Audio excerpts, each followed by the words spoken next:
नमस्कार दोस्तों, मैं अंकुर उपाध्याय स्वागत करता हूं आप सभी का आपके अपने YouTube channel share market analysis में। जिस खबर का सबको बेसब्री से इंतजार था, ट्राइडेंट रिटेल कैटेगरी में ये बहुत फेवरेट स्टॉक है लोगों का। इनफैक्ट मैंने भी काफी बार आप सभी के साथ इस स्टॉक पे बात करी है, बट हमेशा यही कहा है कि लॉन्ग टर्म पर्पज से काफी अच्छा है। अभी क्या करें क्या ना करें, इसमें एक रेंज प्ले हो रही है, उसी रेंज में घूम रहा है। रिसेंटली 25 रुपए तक गया, वहां पे कुछ बड़े सौदे हुए, पूरी की पूरी इक्विटी का सौदा हुआ था, लगभग 3.2% समथिंग इक्विटी का, आई थिंक, जहां तक मुझे याद है। और फिर वो स्टॉक भागा वहां से, 35-36 का हाई लगाया, अभी अराउंड 35 के समथिंग ट्रेड कर रहा है।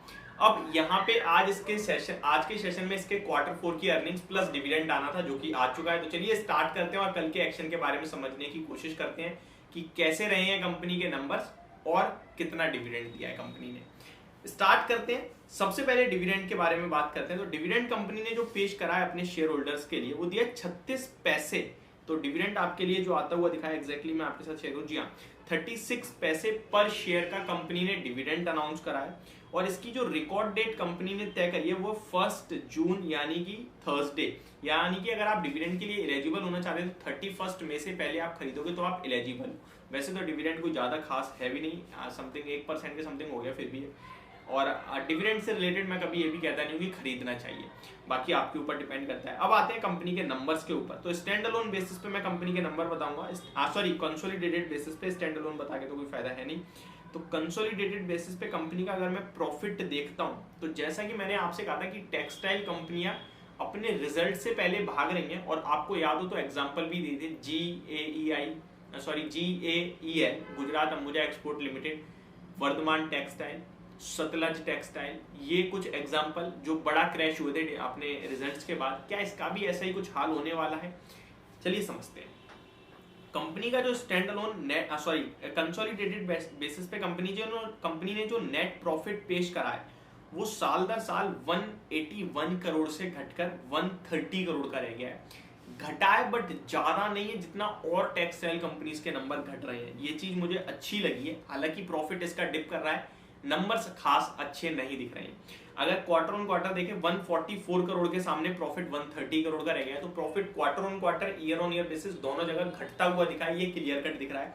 बट वही चीज दोबारा रिपीट करूंगा कि बाकी टेक्सटाइल कंपनीज के इतने नंबर्स खराब थे, इसके उतने खराब नहीं है। हालांकि ये भी एक कैंडिडेट है, इसमें नेगेटिव रिएक्शन आना चाहिए इन नंबर्स के दम पर। आगे बात करें तो 1875 करोड़ से रेवेन्यू घटकर 1580 करोड़ का रह गया है साल दर साल। क्वार्टर ऑन क्वार्टर भी देखोगे तो 1648 करोड़ के सामने 1580 करोड़ का रेवेन्यू कंपनी ने पेश करा है क्वार्टर ऑन क्वार्टर। तो चाहे वो साल दर साल रेवेन्यू हो या फिर प्रॉफिट हो, दोनों ही चीज घटते हुए दिखी है। हाँ जी, दोनों ही चीज घटते हुए दिखी है। अगर टोटल एक्सपेंसेस की बात करें हम, तो 1400 करोड़ की समथिंग के एक्सपेंसेस आए हैं, 1463 करोड़ से घटकर। तो एक्सपेंसेस ऐसा नहीं है कि एक्सपेंसेस बढ़ गए हैं, एक्सपेंसेस भी कम हुए हैं, उसके बावजूद प्रॉफिट घटता हुआ दिखा है। अगर मैं शॉर्ट में आपको समझाने की कोशिश करूं इसके नंबर्स कैसे हैं, तो आप देखिए 0.29 रुपीज के अर्निंग पर शेयर से इसका अर्निंग पर शेयर ईपीएस जो है वो 0.26 का रह गया है। तो स्लाइड गिरावट तो आपको क्वार्टर ऑन क्वार्टर देखिए, ईयर ऑन ईयर बेसिस पे भी देखेंगे तो 0.37 रुपीज पर ईपीएस से 0.26 रह गया है। अगर आपको ये समझ में नहीं आ रहा तो मैं बता दूं, ये ऑलमोस्ट 30% समथिंग का डिप देखने को मिल रहा है आपको अर्निंग पर शेयर में।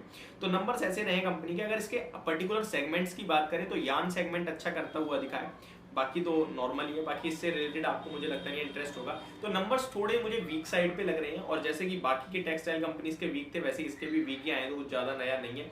स्टॉक अगर करेक्ट होता है तो फिर कहां तक जा सकता है इसके बारे में समझते हैं। लगभग 32 रुपए तक के नीचे में लेवल्स दिखा सकता है। इनकेस स्टॉक नहीं करेक्ट होता है तो कहां तक जा सकता है, तो दोबारा जो भी रिसेंट की हाई लगे हैं 36 रुपए 50 पैसे के, वहां तक स्टॉक जा सकता है। फ्रेश एंट्री लेनी चाहिए या नहीं लेनी चाहिए? अभी नहीं लेनी चाहिए। अगर करेक्ट होता है तो फिर लेट्स सी 2-4 दिन वेट करेंगे, थोड़ी अच्छी करेक्शन हो जाए तो खरीदेंगे या एवरेज करेंगे। लॉन्ग टर्म पर्पज से अभी भी ये स्टॉक अच्छा दिखता है। वैल्यूएशन वाइज थोड़ा सा फिर से महंगा हो गया, 28 रुपए के पास वैल्यूएशन वाइज कंफर्टेबल है, ये मैं आपके साथ ऑलरेडी शेयर कर चुका हूं।